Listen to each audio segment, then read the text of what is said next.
मैं एक संकेत करता हूँ, पोप जी का क्या स्थान है जी? पोप जी के साथ इतना दुर्व्यवहार किया जा सकता है जितना कम से कम जितना इस मठ के साथ किया गया। भारत में मान्य अतिथि के रूप में दलाई लामा रहते हैं, हिमाचल में दिल्ली में उनका संस्थान है, क्या वहाँ के प्रांतीय सरकार उनके साथ ऐसा अभद्र व्यवहार कर सकते हैं?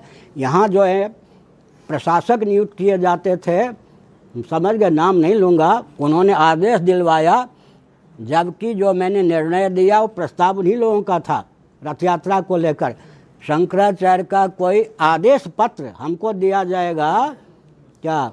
श्री जगन्नाथ मंदिर के कार्यालय से आदेश पत्र आया कि आपका अधिकार रथ पर जाने का नहीं है, लेकिन जा सकते हैं चाहें तो अकेले। समझ गए? वहाँ लिखा है कि रथ पर बैठकर अपने शिष्यों के शंकराचार्य पूजा प्रतिष्ठा ये सब विधि विधान से हो रही है, नहीं इसका निरीक्षण करें।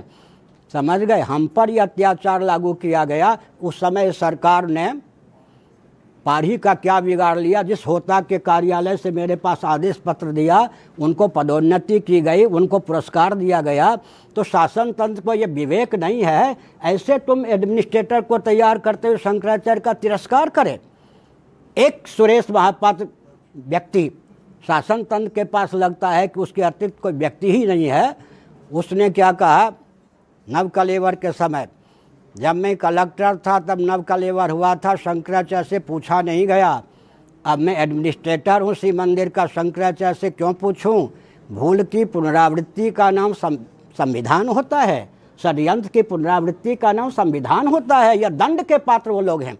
शासन तंत्र ऐसी हरकत करने का प्रयास न करे कि अराजक तत्व शंकराचार्य की पगड़ी उछालने का। हमारा अपमान क्या होता? हम तो बचपन के सन्यासी हैं, 60 वर्षों से सन्यासी हैं, लेकिन शंकराचार्य के पद का अपमान विश्व का अपमान है या नहीं?